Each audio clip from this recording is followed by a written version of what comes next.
Hello વિદ્યાર્થી મિત્રો, નમસ્કાર. હું છું પરમાર સુભાષ. બ્રિલિયન્ટ એકેડેમીની અંદર આપ સર્વ વિદ્યાર્થી મિત્રોનું હાર્દિક સ્વાગત છે. આજે વિદ્યાર્થી મિત્રો આપણે એસપીસીસી ના દરેક વિષયના ગુણભાર જોવાના છે અને કયા ગુણભાર દ્વારા કયા ચેપ્ટરને સૌથી વધુ ગુણભાર છે અને કેટલા ચેપ્ટર આપણે પરીક્ષાની અંદર સૌથી વધુ મહેનત સારી કરીએ એ રીતે માર્ક્સની અંદર આપણે ગ્રોથ વધી શકે. ચાલો વિદ્યાર્થી મિત્રો આપણે ગુણભાર દેખીએ. એસપીસીસી પ્રકરણ પ્રમાણે ગુણભાર છે જનરલ વિકલ્પ વિના અને જનરલ વિકલ્પ સાથે કયા આપણે ચેપ્ટર કરવાથી આપણી પરીક્ષાની અંદર માર્ક્સની અંદર વધારો થાય. તો ચેપ્ટર 1 બેંકને લગતા પત્રવ્યવહારો છે. જો જનરલ વિકલ્પ વિના, જો જનરલ વિકલ્પ નથી આપતા પહેલા તો એ 6 ગુણનું પૂછાતું હતું. હવે કેટલા ગુણનું પૂછાય છે? તો 8 ગુણનું પૂછાય છે. હવે કેટલા ગુણનું પૂછાય છે? 8 ગુણનું ચેપ્ટર આ પૂછાય છે.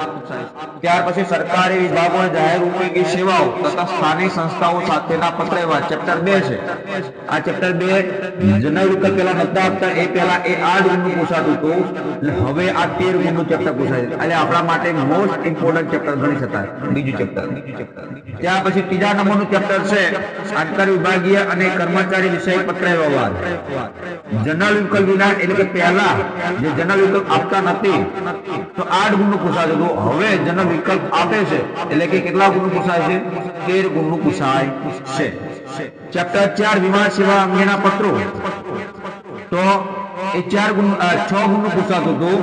હવે એ કેટલા ગુણનું પૂછાય છે? તો 7 ગુણનું પૂછાય છે. પાંચમા નંબરનું ચેપ્ટર ઈ કોમ્યુનિકેશન.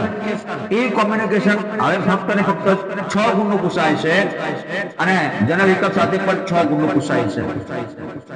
રજૂઆતનું પ્રેઝન્ટેશન છે એ પણ 6 ગુણનું પૂછાય છે જનરલ વિકલ્પ વિના અને જનરલ વિકલ્પ સાથે 7 ગુણનું પૂછાય છે. હવે આપણે આ વિભાગ 1 ની વાત કરી. આ વિભાગ 1 હતો. આ વિભાગ 2 ના અંદર આપણે જોઈએ તો કયા ચેપ્ટર કરવાથી આપણે સૌથી વધુ માર્ક્સ મેળવી શકીએ? તો પહેલું ચેપ્ટર છે શેર બહાર પાડવા.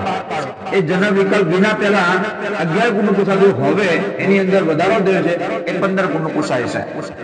શેર ફેરબદલી અને શેરનું કાયદાકીય હસ્તાંતરણ ચેપ્ટર 2 શેર ફેરબદલી અને શેરનું કાયદાકીય હસ્તાંતરણ એ પહેલા 8 ગુણનું પૂછાતું, હવે એ 10 ગુણનું પૂછાય છે. ચેપ્ટર 3 ડિબેન્ચર પહેલા 6 ગુણનું પૂછાતું હતું, હવે એ 8 ગુણનું પૂછાય છે. ચેપ્ટર 4 સભ્યપદ પહેલા એ 7 ગુણનું પૂછાતું હતું જનરલ વિકલ્પ વિના, હવે જનરલ વિકલ્પ આપે છે એટલે કે 11 ગુણનું પૂછાય છે. ચેપ્ટર 5 કંપનીના સંચાલક એ 11 ગુણનું પૂછાય છે જનરલ વિકલ્પ વિના અને જનરલ વિકલ્પ આપે એટલે 12 ગુણનું પૂછાય છે.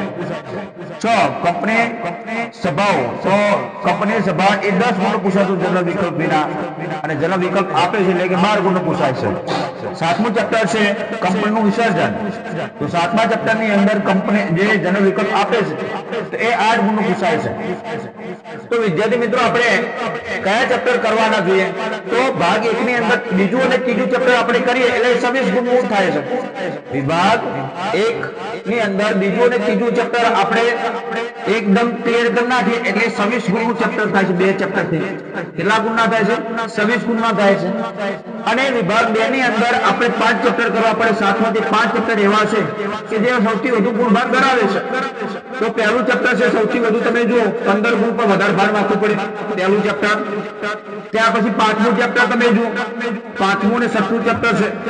આ 5મું અને 6મું ચેપ્ટર સૌથી વધુ ગુણભાર ધરાવે છે. 12 ગુણના છે. પહેલું ચેપ્ટર 15 ગુણનું છે. એટલે આપણે દેખીએ છીએ કે આ સૌથી વધુ ગુણભાર ધરાવે છે. કુલ આપણા ચેપ્ટર છે 7 ચેપ્ટર છે. 13માંથી તમારે ફક્ત ને ફક્ત 7 ચેપ્ટર કરવાના છે. એ 7 ચેપ્ટર એક 86 ગુણના પૂછાય છે. કેટલા ગુણનું છે? 86 ગુણનું છે. તો તમારે 100 ગુણમાંથી 86 ગુણ તો ખાલી 7 ચેપ્ટરના જ પૂછાય છે. તો વિદ્યાર્થી મિત્રો આ પ્રમાણે આપણે તૈયારી કરાય. જો વિડીયો તમને સારો લાગે તો લાઈક કરજો, શેર કરજો અને સબસ્ક્રાઇબ કરવાનું ભૂલતા નહીં. જય હિન્દ, જય ભારત.